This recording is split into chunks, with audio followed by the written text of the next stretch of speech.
On October 22, 2006, a unit train carrying denatured fuel ethanol derailed 86 cars in rural Pennsylvania.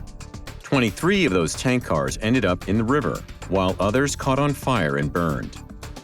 May 14, 2007, a cargo tank truck carrying 8,000 gallons of denatured fuel ethanol overturns and bursts into flames on an interstate in Baltimore, Maryland, killing the driver and sending a burning stream of liquid onto the street below.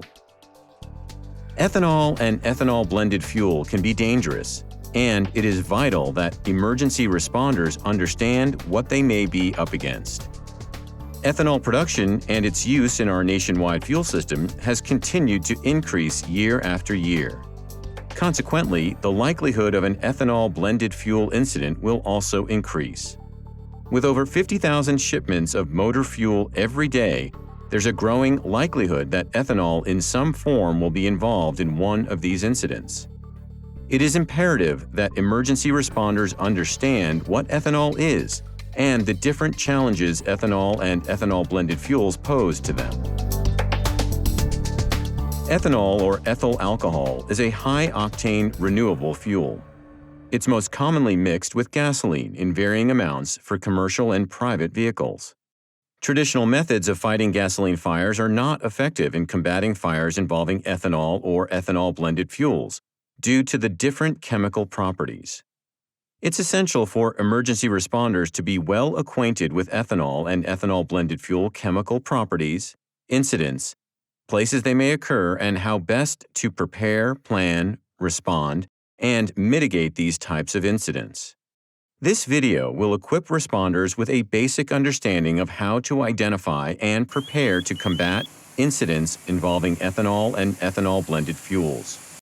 Emergency responders need to research and understand how ethanol and ethanol-blended fuels are stored and used in your own community, and conduct thorough pre-incident planning exercises in order to be adequately prepared. It's paramount that emergency responders become familiar with the use, transport, storage, and extinguishment of ethanol and ethanol-blended fuel incidents. Since the early 1980s, ethanol production began to steadily grow and has been used as an octane-enhancing gasoline additive that also helps achieve environmental air quality goals. Ethanol in its pure form has various other uses in industry. It's used in the manufacturing of drugs, plastics, cosmetics, and other products.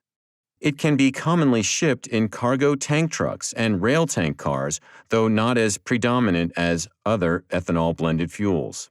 Ethanol coming straight from a production facility is referred to as denatured fuel ethanol, E98. It is ethanol denatured with 2% unleaded gasoline or similar hydrocarbon. Denatured fuel ethanol is the most common blend transported in bulk today. Denatured fuel ethanol is one of the top hazardous materials shipped by rail in the United States. It is also commonly transported using cargo tank truck and freighter ships and barges from production facilities to terminals and other distribution points where it will be blended for use. Another common ethanol blend is E85, 85% ethanol and 15% gasoline.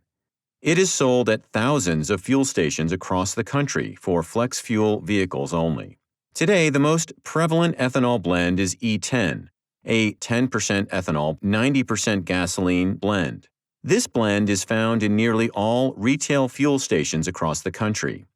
Currently, E15, a blend of 15% ethanol, 85% gasoline, is being marketed and is growing in the marketplace.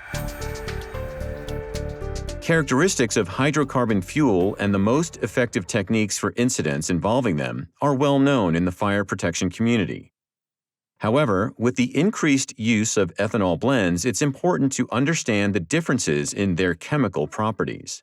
Any fuel blend with 10% or more ethanol will begin to exhibit the characteristic traits of a polar solvent rather than a hydrocarbon such as gasoline. An easily visible difference between the two is that while gasoline will float on top of water, ethanol is water-soluble and freely mixes with water at any concentration. This is an important distinction from traditional gasolines that are 100% hydrocarbon. To the emergency responder, this means that the dilution of ethanol when burning is almost impossible, as it takes at least 80% water to dilute ethanol enough to keep it from burning. Emergency responders need to familiarize themselves with the different characteristics of gasoline and the various ethanol blends. For example, while gasoline has a flash point of 45 degrees Fahrenheit and a flammability range of 1.4 to 7.6%, denatured fuel ethanol has a flash point of -5 degrees and a flammability range of 3.3 to 19%. Black smoke from burning gasoline can be thick and easy to see. Denatured fuel ethanol and E85, however, produce little to no smoke, but have visible blue or orange flame. Neat ethanol, which is 100% ethanol, is found primarily in processing and manufacturing facilities. It is nearly smokeless but will have a visible blue or yellow flame when burning, whereas E10 will look initially similar to gasoline when burning. Therefore, the lower the concentration of ethanol or the more hydrocarbon material that is being consumed in the fire, the more intense the flame and generation of black smoke will be. Given that an increased percentage of all fuel transportation-related incidents are likely to involve ethanol or ethanol-blended fuels, it is essential that emergency responders be able to quickly and effectively identify their presence at the scene of an incident. There are a variety of informational clues from which an emergency responder can gain information for the chemicals involved in an incident. Among them are container shape and size, DOT placards, UN numbers, shipping papers, NFPA 704 markings, and safety data sheets. Ethanol-blended fuels and gasoline are transported in various types of containers, including cargo tank trucks, rail tank cars, freighter ships and barges, and pipelines. Cargo tank trucks can typically carry up to 9,200 gallons of fuel. Rail tank cars can typically carry 30,000 gallons of fuel, while freighter ships and barges can hold between 420,000 and 4.2 million gallons. Every transporter of hazardous materials carries shipping papers providing information about the products that they are transporting. Ethanol and ethanol-blended fuels are flammable liquids.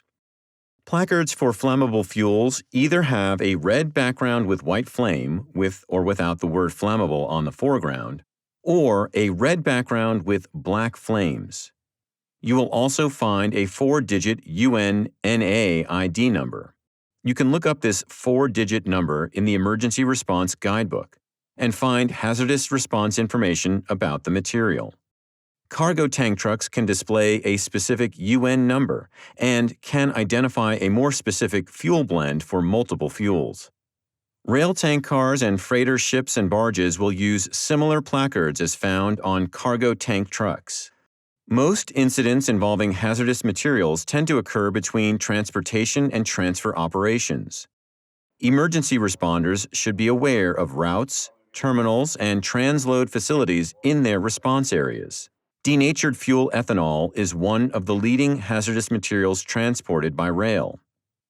It is also transported on our nation's waterways in freighter ships and barges. A pipeline transfer of denatured fuel ethanol was tested successfully in Florida.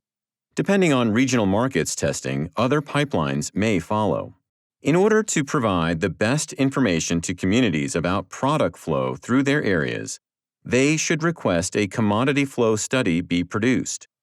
The U.S. Department of Transportation Pipeline and Hazardous Materials Safety Administration publishes a guidebook for conducting local hazardous materials commodity flow studies. This guidebook is designed to support risk assessment, emergency response preparedness, resource allocation, and analyses of hazardous commodity flows across jurisdictions. There are also additional resources available through TransCare and your local railroad officials. Contact these organizations to assist you in developing this information. There are more than 200 ethanol plants in operation in the United States, with more under construction. Emergency responders who don't have a manufacturing site in their jurisdiction still need to be very familiar with ethanol storage. There are hundreds of ethanol storage facilities and smaller bulk distribution storage facilities across the country. The most common tank for storage of denatured fuel ethanol is a carbon steel internal floating roof tank, many with aluminum internal floating roofs. The most common ethanol blended fuel stored at terminal facilities is denatured fuel ethanol E98. Common consumer formulations such as E10, E15, and E85 are blended in the correct proportions into the cargo tank truck during the loading process at terminal facility loading racks for transport to distribution facilities or retail fueling outlets. Smaller bulk distribution facilities pose another challenge to local fire departments because they may already have ethanol blended fuel in smaller quantities stored on site. These facilities are located throughout communities to better distribute fuel to the end users. Storage tanks in these facilities can be of any age and connected to a variety of process systems. Many bulk storage facilities have built-in fire protection systems, although these can easily be damaged at the onset of a fire incident. Many of these facilities are designed with a spill containment dike that is sufficient to contain 110% of the largest tank in the dike. The majority of retail fueling stations have underground storage tanks. These facilities are relatively small in terms of storage volume, ranging from a few thousand gallons to more than 40,000 gallons. These retail fueling stations are filled by cargo tank trucks coming directly from terminal facilities with ethanol-blended fuels. Many of these facilities have multiple loads of fuel that are being delivered daily. Emergency shutoff valves at loading and unloading points will vary at each location due to design and construction differences, and responders should have pre-plans with these locations. Pre-incident planning for potential incidents at tank farms, terminals, transload facilities, and at retail fueling outlets is extremely important. Emergency responders need to be familiar with what is in their jurisdiction, pre-plan for any emergencies at those facilities, and have coordinated emergency response plans in place to provide an effective response. As we have already seen, ethanol and ethanol-blended fuels are polar solvents, rendering water an ineffective tool for fighting fires. Polar solvent fuels are destructive to traditional foams designed for hydrocarbons because the ethanol content of the blended fuel literally attacks the foam solution absorbing into the ethanol-blended fuel. The only effective foam for use with a fire or spill involving ethanol or ethanol-blended fuels is alcohol-resistant, referred to as AR foam. A polymer in AR foam helps to create a barrier between the foam and the fuel to form a cohesive floating blanket. The water content of the foam cools the surface, while the blanket keeps flammable vapors from escaping. While many extinguishing agents are effective on flammable liquids, only foam is capable of providing visible proof of security. Creating a foam blanket can keep a spill from catching fire, can prevent reignition by suppressing the vapors, and can provide post-fire security by protecting the hazard until it can be secured or removed. Certain applications of foam also have the property of adhering to surfaces, which provides a degree of exposure protection from the radiant heat of adjacent fires. It is crucial that AR foams are used in combating ethanol-blended fuel fires, especially E10 and greater blends of ethanol. It may not always be easy to identify the various fuel blends involved in an incident.